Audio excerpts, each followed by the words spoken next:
Ma prochaine invitée, Mme Valérie Brancard, elle est intervenante pour le CALAC Rive-Sud, le Centre d'aide et de lutte contre les agressions à caractère sexuel. Oui. Madame, bienvenue chez nous. Merci de me rejoindre. Oui, c'est un plaisir.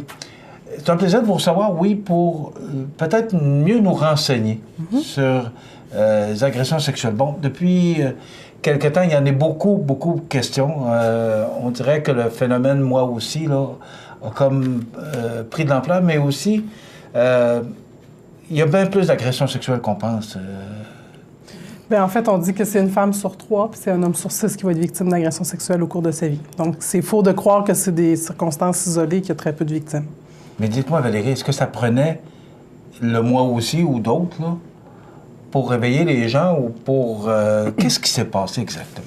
En fait, je pense que c'est une conscience sociale qui s'est réveillée en ce moment. Il y avait beaucoup de femmes qui venaient nous rencontrer déjà au CALAC. On avait entre 180 et 200 nouvelles demandes par année. Nous, on couvre le territoire de Lévis, Lotbinière, Montmagny, Lillet, Bellechasse. Donc, environ 200 nouvelles demandes par année. Cette année, on en est à 300 nouvelles demandes. Quand vous parlez de demandes? C'est des femmes qui vont téléphoner chez nous parce que nous, on fait des femmes, on s'occupe des adolescentes et des femmes exclusivement. Donc, c'est des personnes qui vont téléphoner chez nous pour nous dire « j'ai besoin d'aide, je veux rencontrer une intervenante ». OK. Donc, cette année, c'est 300 personnes qui nous ont demandé de l'aide. Qui ont été agressées sexuellement. Exactement. C'est bien ça. Oui.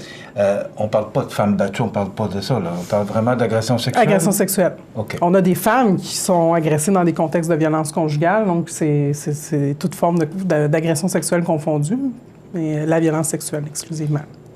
Qu'est-ce qui fait... Quel est l'élément déclencheur que ces femmes-là... Pourquoi elles gardaient le silence qu'aujourd'hui, elles ont décidé de parler? Bien, en fait, il y a la peur de ne pas être cru qui commence, dès le début, là, quand souvent les agresseurs vont agresser, ils vont dire « faut pas que tu en parles, personne ne va te croire ».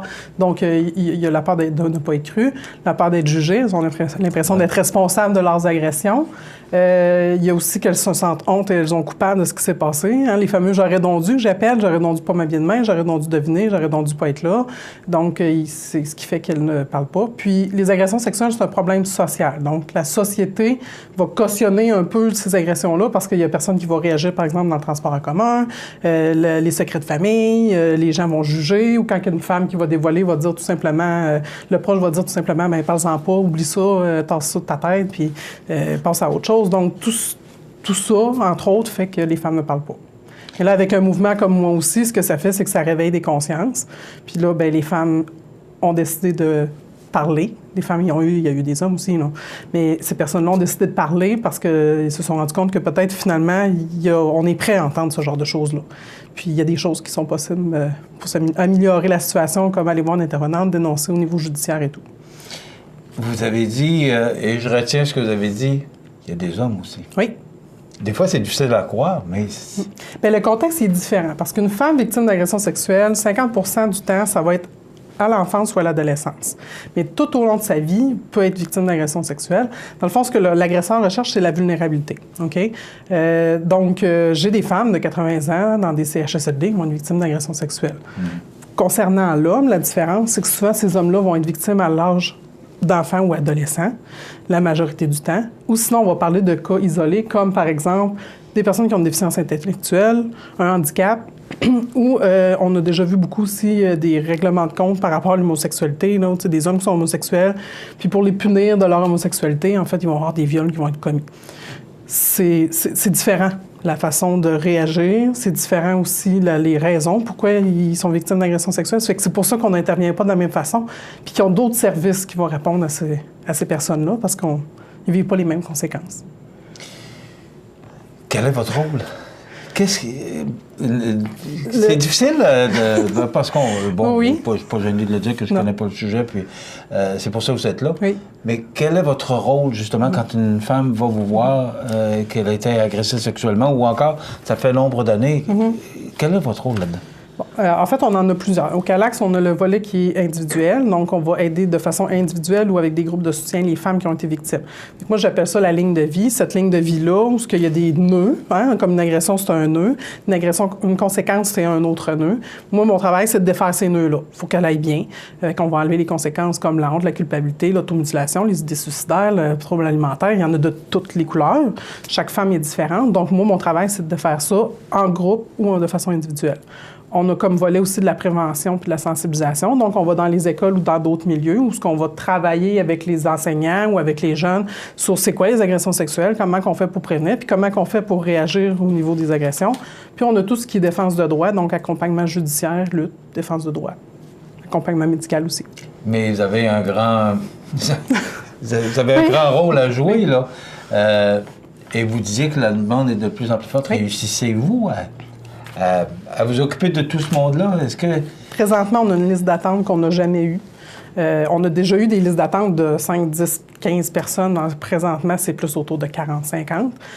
Sérieusement, pour bien vivre au Calax avec la prévention et tout, les accompagnements judiciaires qui sont en augmentation, il nous faudrait 2 intervenantes de plus. On est 6. Puis c'est pas suffisant. Donc, malheureusement, on a des femmes qui sont en attente depuis le hashtag Moi aussi, qu'on rappelle à tous les mois, qu'on s'assure d'un suivi d'urgence aux besoins, d'un accompagnement judiciaire ou un accompagnement médical aux besoins, mais on n'est pas capable de fournir pour l'instant. Est-ce que vous pensez que ça va s'estomper, ça va augmenter? J'espère que non. Moi aussi, j'espère un jour plus avoir de travail. Tu sais, je vis dans un monde de licorne. Ouais. Mais non, en fait, c'est parce que pendant qu'elles ne sont pas chez nous, elles sont seules chez elles. J'aime mieux qu'il y ait une liste d'attente chez moi qu'elle soit seule chez elle. J'espère que ça va améliorer les délais d'attente, particulièrement, parce qu'on regarde nos statistiques, c'est au-delà de 13 ans. L'agression versus le premier dévoilement, c'est 13 ans. J'espère raccourcir ce temps-là, parce que ça me fait des femmes qui sont moins ancrées dans leurs conséquences.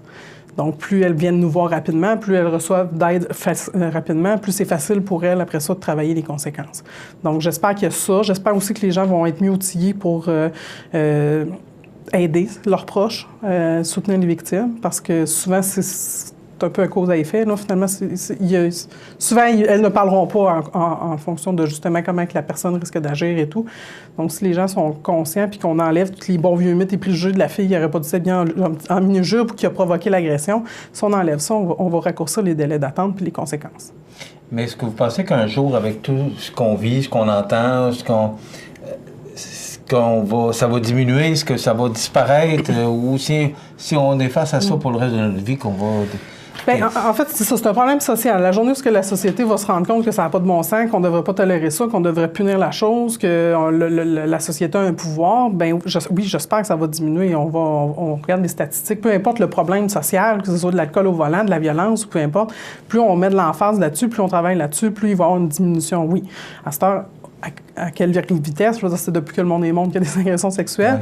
Ouais. Hein? À quelle vitesse ça va aller, j'en ai aucune idée, mais ce que je vois, c'est que justement, c'est des femmes qui vont beaucoup plus s'en parler ou beaucoup plus vouloir travailler là-dessus, puis des proches qui vont réagir de façon plus saine. Donc, c'est un peu ce qu'on voit en ce moment. Là. Mais à long terme... Pardon? À long terme, on verra. Le gouvernement investit 1 million. Là. Oui. Est-ce que c'est suffisant? Non. Non. Non, il y a trop de centres, il y a trop de tu sais, je vous nommais intervention individuelle, de groupe, accompagnement judiciaire. Je veux dire, on va investir un peu partout. C'est un peu un plaster, mais en plus de ça, je veux dire, on vient de recevoir un montant pour de la prévention. C'est sur 3 ans. Moi, ma demande va être faite. Non? Mes écoles vont être habituées de m'avoir. Ils vont vouloir nous revoir. On n'arrêtera pas au bout de 3 ans. Là, il va falloir continuer. C'est temporaire, malheureusement, les mesures. Il faut que ça soit plus investi. On attend des réponses.